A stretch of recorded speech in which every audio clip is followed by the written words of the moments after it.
जी, आपको screen show हो रही है सबको? जी सर। अच्छा, बेटा इसमें एक चीज को जरा गौर कीजिएगा।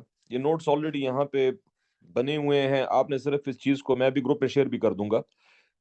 इसको आप सारे जो जो सुन रहे हैं इस वक्त, बेटा इसको घोल के पी जाना है, इसको पी जाना है, इसको रट्टा मारते हैं, कॉन्सेप्चुअली देखते हैं, जिस तरीके से करते हैं, क्योंकि अगर ये चीज आपको क्लियर नहीं है ना, तो पेपर में कंट्रोल अकाउंट का कोई भी क्वेश्चन आएगा रिकंसिलिएशन का, आप वहां पे फंसेंगे। This is a shortcut, this is a saviour, this will save your life. ठीक है। अगर मैं कहता हूं यहाँ पे देखिए, कंट्रोल अकाउंट के हिसाब से टिपिकली 4 एरर्स होते हैं जो कि अफेक्ट करते हैं हमारे कंट्रोल अकाउंट के क्वेश्चन को। 4 एरर्स। पहला एरर हमारे पास आता है जिसको हम कहते हैं error of complete omission. Error of complete omission. अब कंप्लीट ओमिशन का क्या मतलब है यहाँ पे? कंप्लीट ओमिशन का मतलब है कि जी, complete omission of transaction affects the control account and sales और परचेज लेजर। देखिए, दो चीजें होती है ना, एक हमारे पास कंट्रोल अकाउंट जो हम लोग बना रहे होते हैं, दूसरा हमारे पास सेल्स या परचेजेस का, यानी इंडिविजुअल कस्टमर का या सप्लायर का लेजर होता है। तो डेफिनेटली अगर एरर ऑफ ओमिशन है, तो वो कंट्रोल को भी इफेक्ट करेगा और इंडिविजुअल लेजर्स को भी इफेक्ट करेगा। So the adjustments are made to rectify the errors. For example, कैसे कैसे स्टेटमेंट्स गिवन होंगी आपको? स्टेटमेंट आपको ऐसे गिवन होगी कि सेल्स या purchases invoices was entirely omitted from the books, या आपको कहेगा कि जी debit and credit notes are not entered anywhere. जब इस तरह की स्टेटमेंट्स वो यूज करेगा, तो इसका समझ लें मतलब कि जी ये एरर ऑफ कंप्लीट ओमिशन है।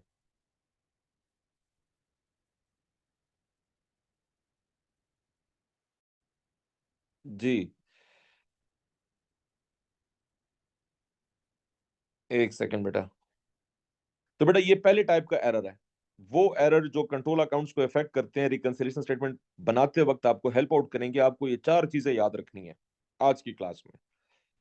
हम जब कंट्रोल अकाउंट की रिकंसिलिएशन बनाते हैं, तो रिकंसिलिएशन किसके दरमियान होती है? डेफिनेटली कंट्रोल अकाउंट्स के दरमियान एंड जो हमारा सेल्स और परचेज लेजर है। तो अगर एरर ऑफ ओमिशन है, तो वो दोनों को इफेक्ट करेगा, वो कंट्रोल अकाउंट को भी इफेक्ट करेगा और सेल्स और परचेज लेजर को, यानी इंडिविजुअल कस्टमर या सप्लायर के लेजर को भी इफेक्ट करेगा। स्टेटमेंट्स कैसे कैसे पेपर में गिवन होंगी, आपको मैंने नीचे एग्जांपल्स ए और बी की दे दी। एक और टाइप का एरर है, हम उसे कहते हैं कास्टिंग एरर। काफी कॉमनली पेपर में आता है casting error. Casting errors in the book of prime entry affects only control accounts and is therefore rectified through control accounts only. देखिए, पहले वाले में मैंने क्या कहा था? पहले वाले में मैंने कहा था कि उसको कंट्रोल अकाउंट में भी ठीक करेंगे और सेल्स और परचेज लेजर में भी ठीक करेंगे। नीचे मैं क्या कह रहा हूं? कास्टिंग एरर है, तो कास्टिंग एरर का ताल्लुक सिर्फ और सिर्फ कंट्रोल अकाउंट से है। कास्टिंग एरर क्या होता है? पेपर में आपको कैसे नाम दिए जाएंगे, गौर से देखें यहाँ पे। फॉर एग्जांपल, यहाँ पे आपको कह रहा है sales and purchases journal overcast और अंडरकास्ट। जर्नल की बात कर रहा है। अब बेटा देखें, जर्नल की बात कर रहा है तो मतलब डेफिनेटली डे बुक्स की बात कर रहा है। तो कॉमन सेंस से बताएं कि कंट्रोल अकाउंट कहां से बनते हैं? कंट्रोल अकाउंट कहां से बनते हैं? लेजर से बनते हैं कि डे बुक से बनते हैं? कंट्रोल अकाउंट्स कहां से बनते हैं अहमद, पे बुक अब्दुल्ला? से। डे बुक से बनते हैं। तो बेटा अगर इस टाइप का स्टेटमेंट लिखा हो, तो उसकी एडजस्टमेंट सिर्फ और सिर्फ कंट्रोल अकाउंट्स में करनी है। या आपको ये लिखा होगा कि जी रिटर्न्स जर्नल ओवरकास्टेड और undercasted, it could be sales return और परचेज रिटर्न। या आपको ये लिखा होगा कि जी डिस्काउंट कॉलम में द कैश बुक इज इधर ओवरकास्टेड और अंडरकास्टेड। तो जो भी कास्टिंग से ताल्लुक है, उसको सिर्फ कंट्रोल अकाउंट में ठीक करना है, लेजर्स में नहीं ठीक करना। तीसरा हमारे पास जो आता है, that is like error in the personal accounts. जब मैं बात करता हूं पर्सनल अकाउंट्स की, तो डेफिनेटली ये मैं पर्सनल लेजर्स की बात करता हूं। पर्सनल लेजर्स, वन से पर्सनल लेजर्स जिसका मतलब है इंडिविजुअल लेजर्स। इंडिविजुअल लेजर्स, ठीक है। पर्सनल लेजर्स या individual ledgers. Errors in the personal accounts affects only the receivables and payables and therefore is rectified through receivables और payables reconciliation statement। यानी हम इसको सिर्फ और सिर्फ लेजर्स में, यानी रिकंसिलिएशन स्टेटमेंट जो हम बनाएंगे उसी में करना है। It has nothing to do with the control account, इसको कंट्रोल के साथ ताल्लुक नहीं होगा। तो error in the personal account भी आपने सिर्फ और सिर्फ कहां पे एडजस्टमेंट करनी है? सिर्फ रिसीवेबल्स या पेबल्स की रिकंसिलिएशन स्टेटमेंट में। किस तरह का होगा? फॉर एग्जाम्पल, आपको स्टेटमेंट्स यहां पे दी जाएंगी। Incorrect values of the purchases of sales posted to the receivables and payables personal account. खुद ही एक्सप्लिसिटली आपको हिंट दे रहा है, incorrect values of the purchases and sales posted to the receivables और पेबल्स पर्सनल अकाउंट्स, लेजर्स की बात करेगा। या आपको कहेगा कि जी correct amount entered on the wrong side of the personal accounts. तो बेटा पर्सनल अकाउंट्स का क्या मतलब है, मैं बार बार कह रहा हूं, या सेल्स या परचेजेस लेजर। ठीक है, तो अगर इस तरह की चीज हो तो उसको रिकंसिलिएशन स्टेटमेंट में ठीक करना है। रिकंसिलिएशन स्टेटमेंट में जो हम ग्रैंड बनाएंगे, कंट्रोल अकाउंट में नहीं ठीक करना। तो अगर मैं दोबारा टॉप टू बॉटम आ जाऊं, दोबारा top to bottom, error of complete omission है, तो इसको कंट्रोल अकाउंट में भी ठीक करना है और सेल्स और परचेज लेजर में भी ठीक करना है। अब क्वेश्चन ये है कि सर सेल्स और परचेज लेजर में कैसे ठीक करेंगे? तो जब मैं कहता हूं सेल्स और परचेज लेजर में ठीक करना है, इसका मतलब है कि रिकंसिलिएशन स्टेटमेंट में ठीक करना होता है। रिकंसिलिएशन स्टेटमेंट, तो इसको दोनों में ठीक करेंगे, कंट्रोल अकाउंट में भी करेंगे और रिकंसिलिएशन स्टेटमेंट में भी करेंगे। अगर कास्टिंग एरर है तो कास्टिंग एरर को तो सिर्फ कंट्रोल अकाउंट में करेंगे। अगर यहां पे मेरे पास एरर्स इन पर्सनल अकाउंट्स हैं तो उसको सिर्फ और सिर्फ रिकंसिलिएशन में ठीक करेंगे।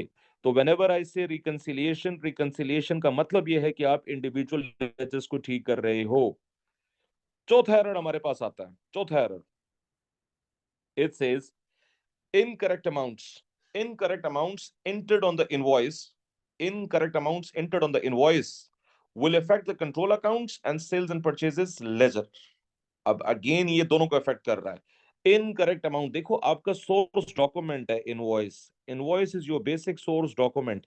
ठीक है, आपने सोर्स डॉक्यूमेंट से एंट्री ही गलत की है, तो डेफिनेटली वो एंट्री डे बुक में भी गलत हुई है। तो डे बुक से तो दोनों चीजें बनती हैं, लेजर भी बनता है, कंट्रोल भी बनता है। तो इसलिए ये कहां कहां ठीक होगा, कंट्रोल अकाउंट में भी इसको ठीक करेंगे, and sales and purchase ledger की जो रिकंसिलिएशन बनेगी, रिकंसिलिएशन में भी इसको ठीक करेंगे।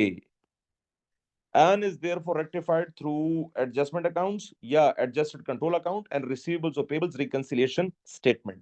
तो दो चीजें बस आपने ध्यान में रखनी है, कंट्रोल अकाउंट और रिकंसिलिएशन स्टेटमेंट। तो अगर आप देखें तो मैंने यहाँ पे नीचे एक टेबल, इसके बाद चले मैं पहले इसकी एग्जांपल्स पे आ जाता हूँ। Examples, an invoice of 450 was incorrectly totaled as 405, an invoice of 450 was incorrectly totaled at 405।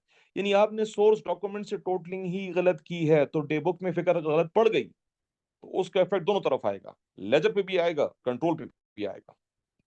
या an invoice of 482 was incorrectly recorded in the journals as 428, तो डेफिनेटली ये आपको इफेक्ट दोनों तरफ पड़ेगा।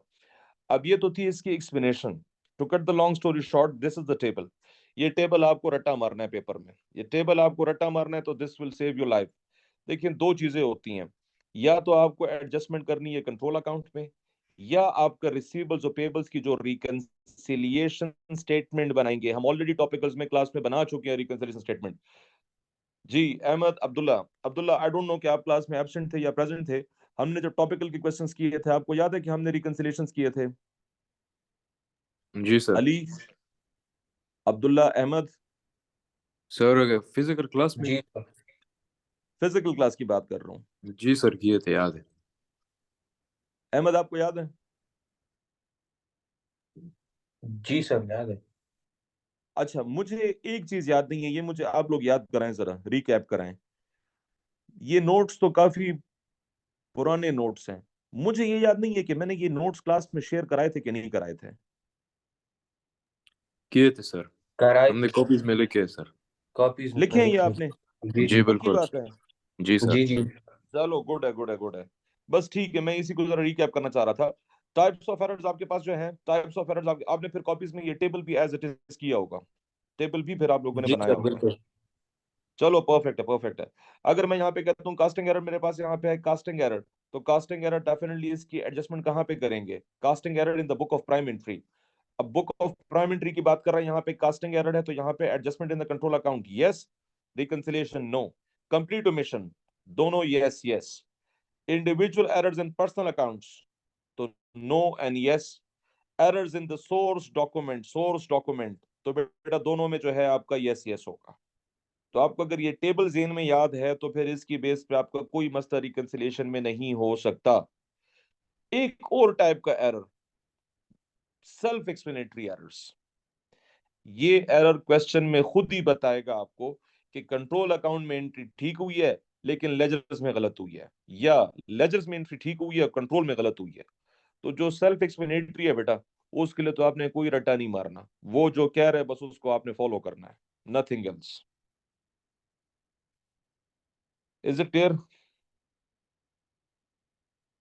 जी सर। इससे लिंक कोई क्वेश्चन है अभी आपका इससे लिंक्ड?